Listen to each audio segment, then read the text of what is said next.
what evidence is out there that virtual dating can lead to lasting relationships? Yeah, so there's actually a decent amount of evidence that suggests that virtual dating can be valuable and can result in really meaningful relationships. We're seeing increases in virtual dating, and we're seeing that a lot of people are reporting their experience as positive. So there's a lot of research that suggests not only are people enjoying this subjectively, but it does seem that they're resulting in meaningful connections and lasting relationships. So the evidence is there, and it's actually been there for a decent while, fighting against this narrative that online dating is bad or taboo. And I think we're starting to see that shift a little bit, but the narrative is still there. The data, though, suggests otherwise. Science. Technology. Medicine. Health. These four things make the world go round. Without them, we couldn't exist. This is the Monday Science Podcast, a weekly show bringing you the latest research and news in science, technology, medicine, and health, answering your questions or finding experts in the field to answer them. Your host is a pharmacist, an award-winning scientist. She leads her own research group and is the founder of King's College London Fight the Fakes. A tad bit on the qualified side.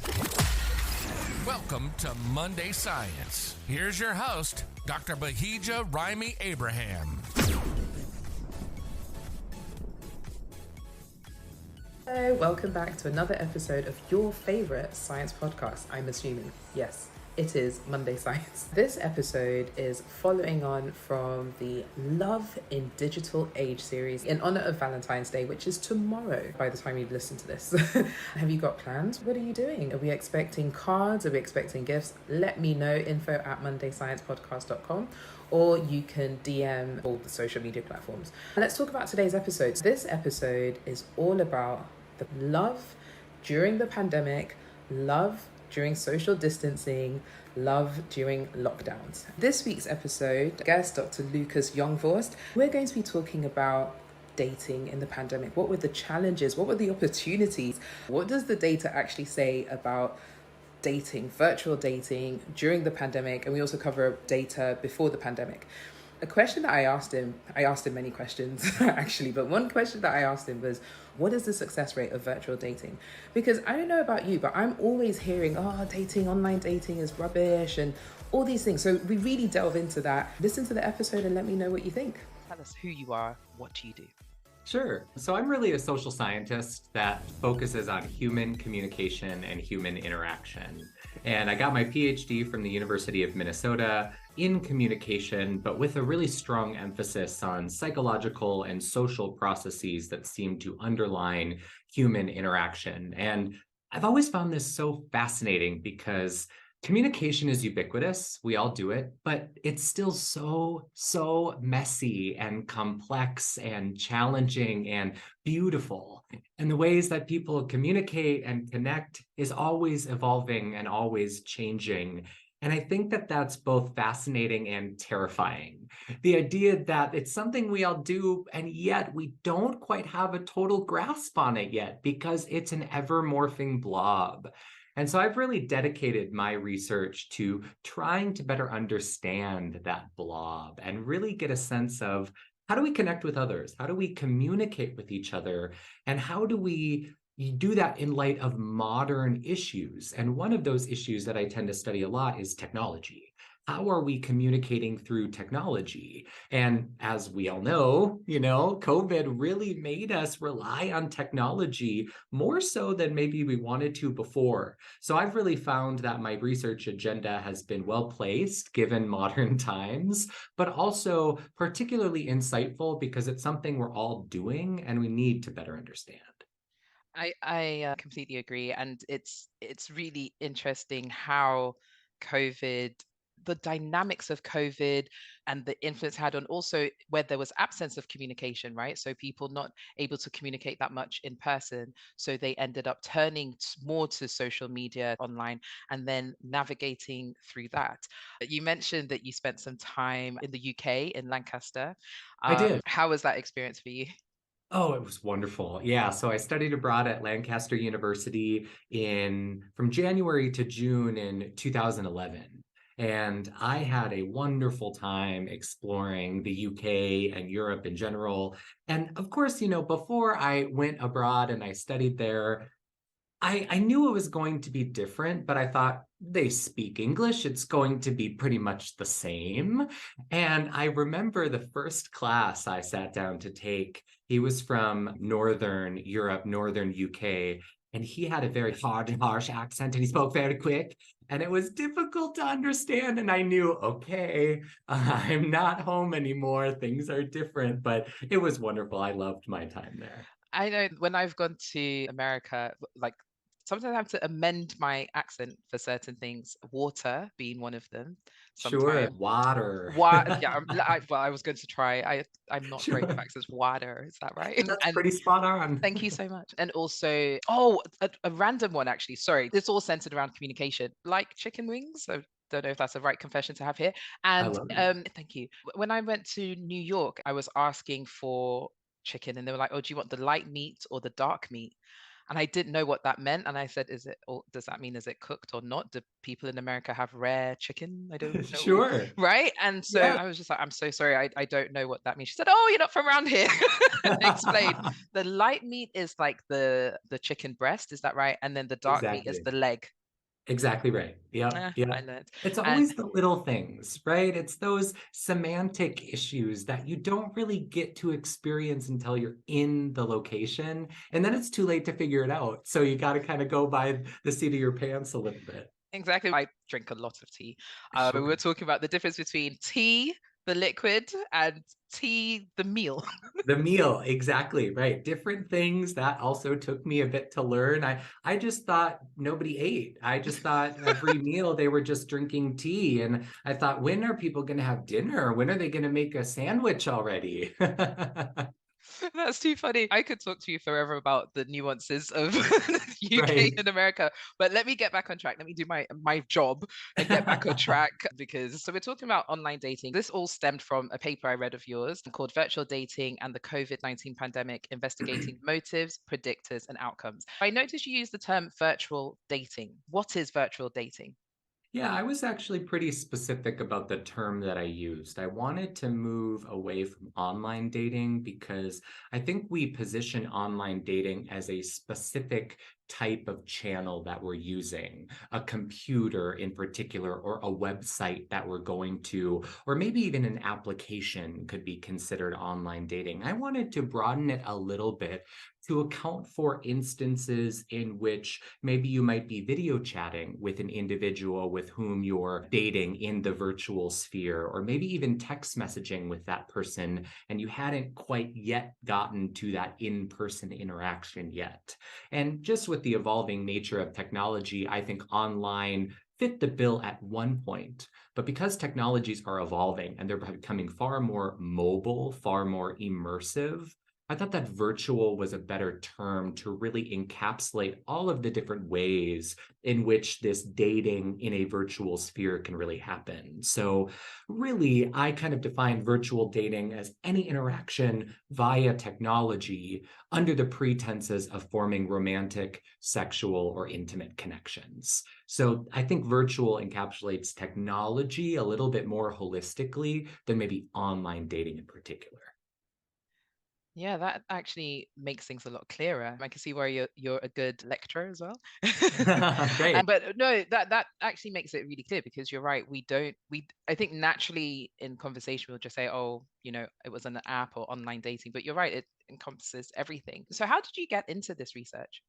Yeah, so I've always been interested in how technology influences communication in general. So, as a social scientist, that really intimate nature of dating happening online has always been interesting to me. But as a formal single person, I was also interested in virtual dating just because it was something I myself have used and experienced in the past. So, of course, my scientist light bulb goes off every time I'm using it, having a million questions. And so it was always kind of there, but it was on the periphery of my research interest. I hadn't quite gotten to it yet. And then it was really a class that I was teaching in spring of 2021, where a graduate student mentioned that they were interested in this topic as well. And I thought, that's all I need. That's all I need to do a research study on this topic. And so that's the co-author on the paper that I just published, Tao Pham. She was a previous master's student in my department. We collaborated on this project together to really explore virtual dating. And it was during that time where COVID was really happening worldwide. And so we thought, what a way to explore not only virtual dating, but virtual dating during this worldwide pandemic to really understand what is it now, but potentially be able to position how has it evolved given the pandemic compared to data that has been found pre-pandemic. And we don't have pre-post data in the study, but there are some comparisons that can be made with the types of information we found versus the types of pre-pandemic information that was found. So it was just the right place and at the right time and the right collaborator all came together to allow the study to come to be. Lovely. Well, firstly, congratulations on no longer being single, if that's what you choose, because yeah, Thank you. I was Thank you like, very much. I like the way you worded that. Formerly single, yes. Former single person, Former exactly single right. person, yes. Notice how I'm not talking about my status. We can breeze right by it. We're No gonna brief. worries. Yeah. Anyway, why am I talking about this? So yeah, congrats. But the other thing that I really loved what you said, I feel so privileged being a scientist, being in a space where, and I think I've mentioned this quite a few times in when I've interviewed and spoken to other academics such as yourself. It's such a privilege to be able to think of something, live something, and do something about it, right? And Mhm. I feel like we're one of the few professions that get to do that. We get to have life experiences like everybody else, and then turn that into, okay, how can we solve this problem? What can we do to improve? So it's amazing that you've done that. I think it's, it's really good. Exactly. I Yeah. agree. And I think another component of it too is to then disseminate the knowledge that we produce to potentially help other people, to educate others and to allow others to see things in a more evidence-based way and understand the processes that are happening. I mean, virtual dating communication is messy. So if I can find one or two things that might help people understand it better, feel more comfortable with it, and navigate those complexities better, that's really when I feel like I've done my job and I've done kind of what I want to accomplish. That's the best part of it.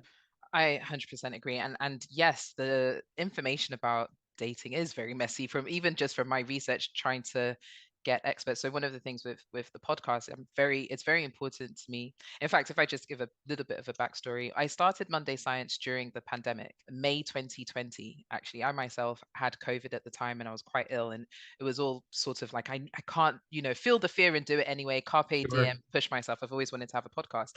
But also there was a strong motivation because there was just so much misinformation.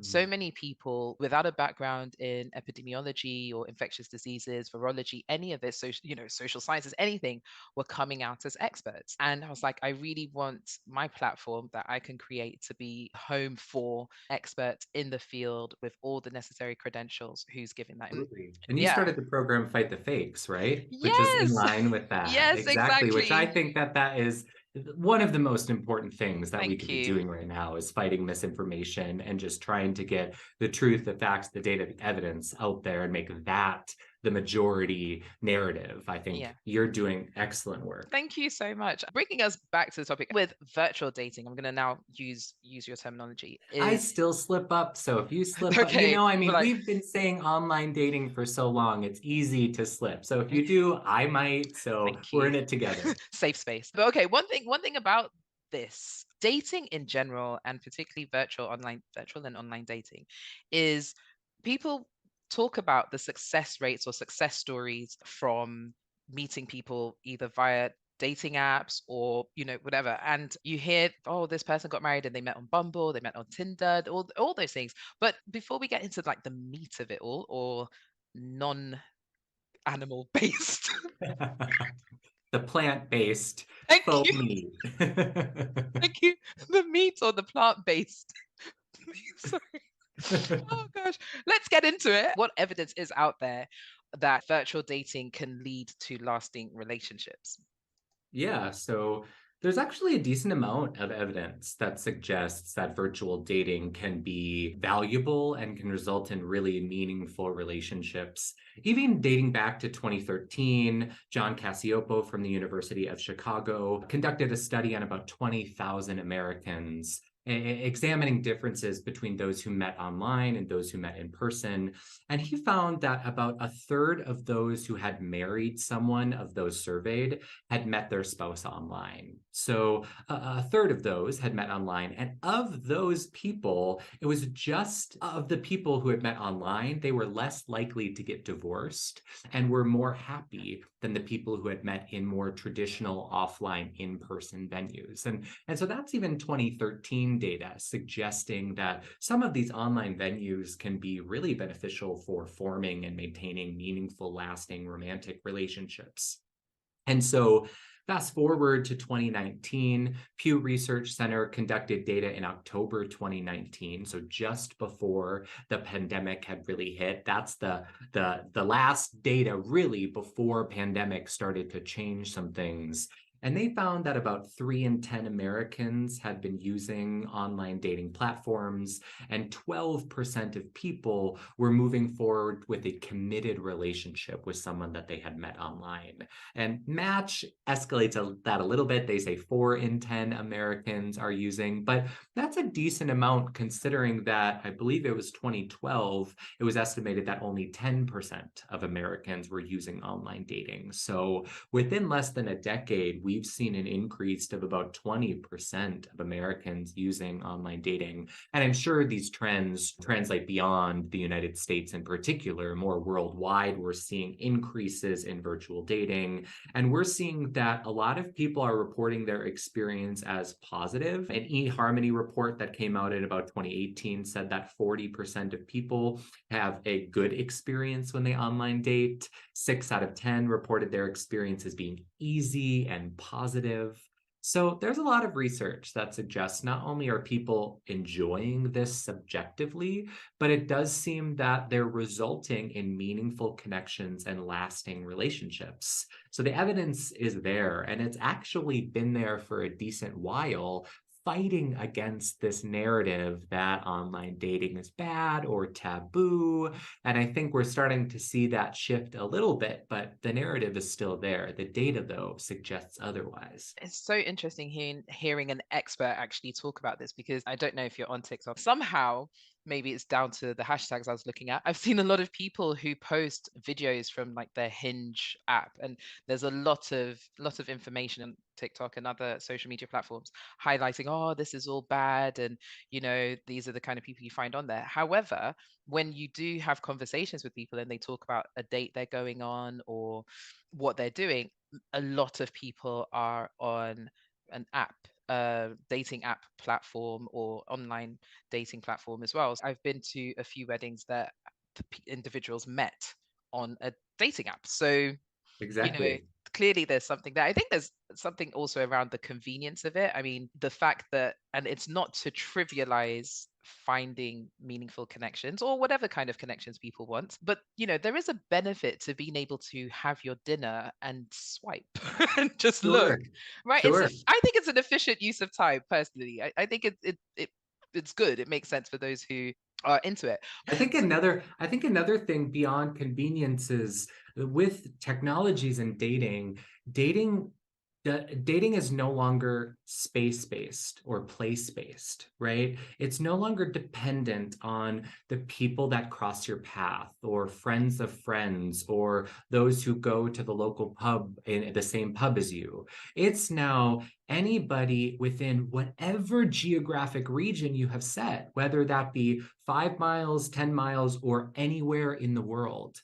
And that allows people to find others that are potentially more similar, right? There's research that suggests that because of that wider array of people, people are becoming a little bit more selective. And it might be because of that selectivity that they're finding matches that are better connections. And because of that, they're feeling happier, they're lasting longer, and they're more durable relationships. As opposed to traditional in-person dating, you might have connected with someone simply because they crossed your path and committed to that relationship, even though it wasn't the best fit, but it was your only option, so you went with it, right? So I think this explosion of potentials really has changed the nature of selectivity with dating, and it's no longer space-based, it's anywhere, and that changes the game fundamentally.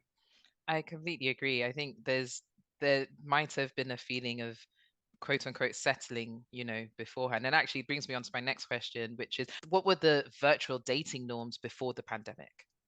Sure. I think before the pandemic, virtual dating was largely text-based. That was a big thing, right? You would go on an app, you would message people through the app, and then the only time you might get non-text-based cues is maybe a photo being sent here or there, and then you would pivot offline, you would meet in person, and now you have this wealth of in-person visual auditory cues, right?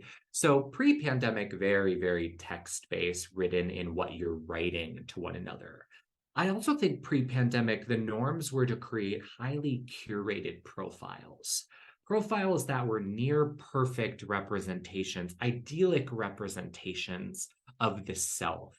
And with that comes deception, right? Pre-pandemic, and we're seeing this even post-pandemic. This, I don't think the pandemic really had a huge impact on, but deception online. There was an eHarmony report that said 53% of people admitted to lying in their online profiles about weight or age or job or occupation. And so that was a big norm. Sorry, Lucas, another point to lie about is height. This is Exactly and right. and I find height a very interesting one to lie about because the truth will be revealed. Exactly. Really, with all of them, that's the thing Yes. about virtual dating is it's predicated on the idea that you will meet in person. So if you're lying, if you say, "Oh, I am X height, but really you're 5 inches shorter," I'm going to catch you in that lie. And then that's going to be a major element of how I'm perceiving you. And so I think that's something why we see, especially with virtual dating, there's just more dates happening. When you're dating traditionally offline, you likely date less just because the availability of partners isn't as powerful as it is in virtual spaces. So when you transition to virtual spaces, you have more partners, so you're more willing to meet. And I think in that shift, that it's called modality switching, when you change from an online space to an offline space, you're switching between those modalities. We find that that's really complicated. And with virtual dating, that's one of the most important components because it's fundamental to the nature of eventually forming a romantic physical connection with another person. I can definitely see. I like, what did you call it? Modality switch. Modality switching, Mm, exactly. yeah, because it almost seems like with the virtual dating, um, the big, oh yes, it's happening is when you switch to confirming the date.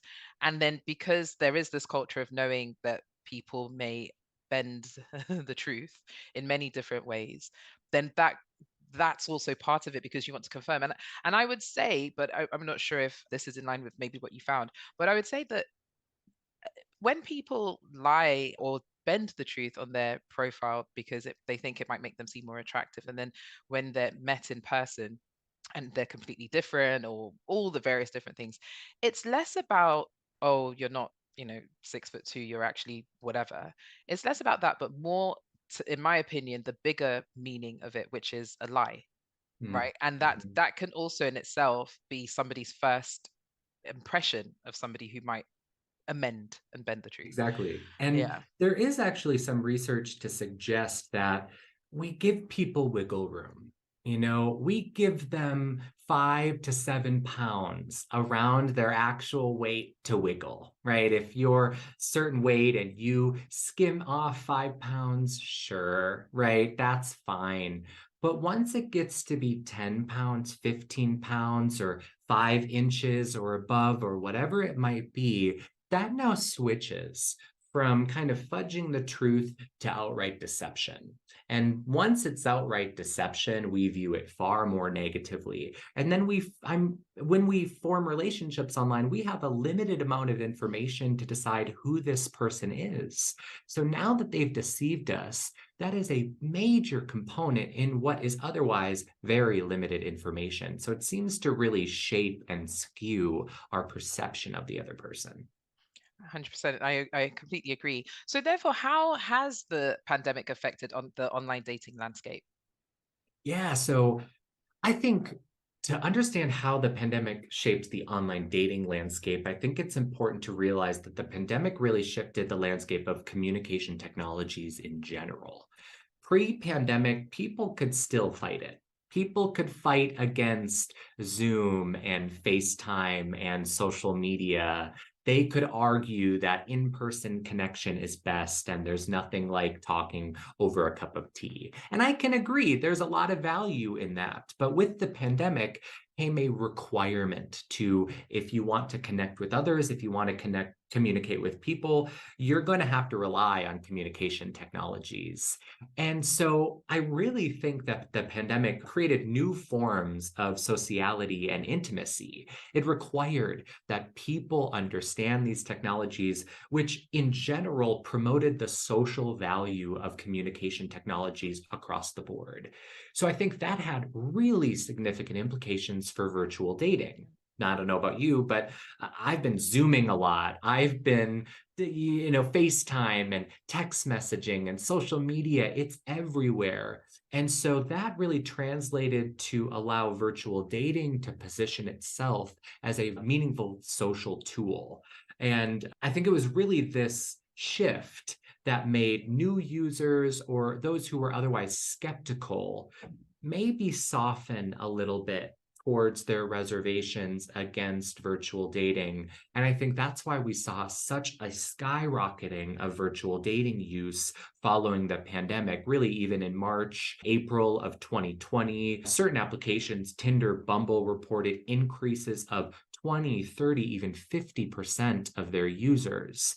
And so I think people got on board pretty quickly, just given the nature of social distancing and understanding that these technologies can be a valuable tool, then that could really help. And that really, I think, pushed against a lot of those skeptics that were out there. And a lot of people just come around a little bit better. Yeah, I think we're now used to, we're just, I mean, look at us, we're on a platform now, Exactly. seeing each other from across the world. But I definitely can see how, if I think about myself, I'm a lot more comfortable to just get on a FaceTime. I don't need to put makeup on. I'm just like, hi, hello. And I don't Yep, know if that's good or bad, but even at work, if I'm working from home, you see me as you see me because I just exactly don't, right. and definitely I think that's probably translated even with online dating. Like, you don't, if you're video calling somebody, you don't feel the need to be whatever, prim and proper version of yourself. You can just be whatever you are. And I think that probably also influences the progression of the relationship status, to be able to video call, to see each other, to understand, okay, this is what you look like. We have talked about the positives of online dating, but something that does come up a lot of the time is the safety side of things, and the implications, and the effect that could have. So what ways have dating apps had to adapt to make sure that users are safe, or usually, well, I would say, I was going to say users are safe during the pandemic, but as I keep saying, we're still in there. So I guess it's really more how have the dating apps adapted to make sure that users are safe, given the fact that there's been an increased uptake in use as a result of the pandemic and lockdowns? Definitely. So I think because of the pandemic, especially right after the pandemic was declared and during lockdown effects and social distancing orders, a lot of apps and websites started to collaborate with health experts to try to share information with their users about recommendations and suggestions. So both Tinder and Bumble collaborated with disease specialists, and Bumble even collaborated with the US Surgeon General to put on videos that tried to educate their users about not only what was happening generally, but how should that shape your virtual dating behaviors, such as meetings and stuff like that. And in line with that, not only did they do these videos and these educational snippets, they also just built in features onto their platforms to try to help people understand one another. So some of those features were built in vaccination status buttons and images that would allow you to communicate your orientation when it came to vaccination status. And not just vaccination status buttons, but just COVID preferences in general. Bumble added an entire tab under your profile where you could indicate what you were comfortable with, whether you wanted to meet in person or not, whether you were still masking or not. And I think that really allowed people to orient towards the groups that shared similar precautions and allowed them to maintain that sense of self and sense of safety while still engaging in this virtual dating. And I think to encourage connection while distancing, a lot of apps even put on things like virtual concerts, virtual events, virtual meeting spaces wherein people could meet. And at one point, Tinder even sent out free at-home COVID test kits to people, virtual dating users, so they could test before they were potentially meeting their partners. So I think virtual dating apps recognize that this was an opportunity that they could capitalize on. They could really grow their membership as long as they navigated the safety concerns well. So I think they really prioritized putting together some safety protocols so that way they could continue to grow and to diversify throughout the population. That's so interesting. I didn't know that Tinder and Bumble consulted healthcare professionals. That's really interesting. It's so easy to forget what that time was like. The fact that we were all stuck at home, there was minimal to no engagement. And we were talking about the safety elements, even something like the vaccination status. For some people, it would really impact if they want to engage with somebody or not, because they had strong views about Exactly. either getting vaccinated or not getting vaccinated. So divisive at the time, just vaccination status. And at that time, it wasn't even status, it was intention to Right. vaccinate. We didn't even have vaccinations at the time. And even that intention divided people. And so, absolutely, I think we saw that. And I think part of that was why the button was created. So that way, as you're looking at profiles, and then you don't have a connection with somebody who's on the opposite end and then get into a spat or an argument when I can just see that you say don't intend to vaccinate or that you do and swipe accordingly. Yeah, I completely agree. I think it was very, yeah, just thinking back to that time, it's really, it's really weird. It's easy to forget because I think we want to forget. We want to Yes. ignore that year and a half of low times, no connection. Yeah, and especially when they talk about attachment styles and love languages. And, Oh, yeah. there's the concept of, I think it's five love languages: quality time, words of affirmation, acts of service, gifts, and physical touch. And physical touch, not necessarily meaning Exactly. sexual, just physical touch in any sense. And for those people who that Yep. was that their primary love language, that's going to have an effect on them having that isolation. And I think I read somewhere that talked about the changes in people's love language before and after the pandemic. It was talking about how for some people that their love language was more maybe even quality time, let's say. After the pandemic, it's more maybe physical touch, because a lot more people now are like, oh, I miss that and really value and appreciate that. And Yeah, as I said, ranging from a hug to, I could see that. definitely. So going back to the preferences, what is your understanding of how people's dating preferences and behaviors have changed as a result of the pandemic? So what did you think of the episode? Let me know, info@mondaysciencepodcast.com or DMs via social media. I've left this episode a little bit of a cliffhanger. Tune in next week, Monday, to hear the second and final segment of my interview with Dr. Lucas Youngvorst. You've been listening to the Monday Science Podcast, a weekly show bringing you the latest research and news in science, technology, medicine, and health. We hope you've gotten some useful and thought-provoking info from the show, and we hope you had fun along the way. We know we did. We'll be back soon, but in the meantime, hook up with us on our website at www.mondaysciencepodcast.com. Shoot us an email at info@mondaysciencepodcast.com. Find us on Instagram, LinkedIn, and YouTube at Monday Science, and access episode summaries at mondayscience.medium.com. See you next week on the Monday Science Podcast.